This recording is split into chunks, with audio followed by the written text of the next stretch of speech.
ఎడారిలో సెలయేరు.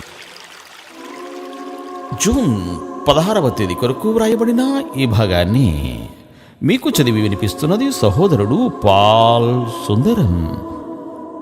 ఆయన వలననే నాకు నిరీక్షణ కలుగుచున్నది. 62వ కీర్తన 5వ చరణం. మనం అడిగిన వాటికి సమాధానాల కోసం కనిపెట్టడాన్ని సాధారణంగా నిర్లక్ష్యం చేస్తుంటాము. ఇందులోనే మన అడగడంలోని తేలికదనం బయటపడుతుంది. రైతు తాను వేసిన పంట కోతకి వచ్చేదాకా పాటుపడుతూనే ఉంటాడు.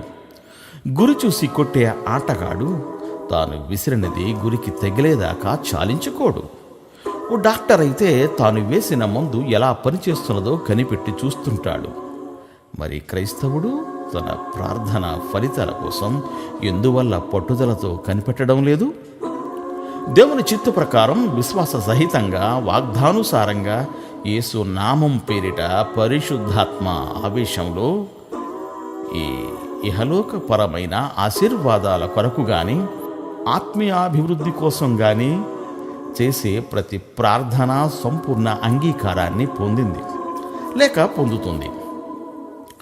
దేవుడు ఎప్పుడూ తన ప్రజల విన్నపాలను అభిప్రాయాలను మొత్తం మీద ఉన్నవి ఉన్నట్టుగానే స్వీకరిస్తాడు. తద్వారా ఆయనకి మహిమ, వారికి నిత్యము ఆత్మీయ క్షేమము కలుగుతాయి. క్రీస్తు కరుణ నాశించి ఆయన దగ్గరికి వచ్చిన ఒక అభ్యర్థనను కూడా ఆయన నిరాకరించినట్టు కనబడదు. అందుకనే ఆయన పేరిట మనం చేసే ఏ ప్రార్థన కూడా వృధాగా పోదని మనం నమ్ముతాము. నీ ప్రార్థనకి జవాబు మనలను చేరవస్తూ ఉంటుంది. మనం దాన్ని చూడలేకపోవచ్చు. విత్తనం చాలా కాలం నేలలో ఉంటుంది. సరైన కాలం వచ్చేసరికి దాని ఆకులు విచ్చుకొని కనిపిస్తాయి. అది ఇంకా మొలకెత్తనంత కాలం ఆ విత్తనం చచ్చినట్టే లేనట్టుగానే ఉంటుంది మన కళ్ళకి. ప్రార్థనలకు ఆలస్యంగా జవాబు రావడం అన్నది విశ్వాసానికి పరీక్ష మాత్రమే కాదు.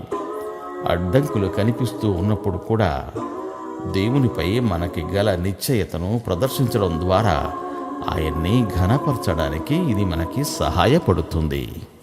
దేవుడు మిమ్ము దీవించుగాక. ఆమెన్. ఆమెన్.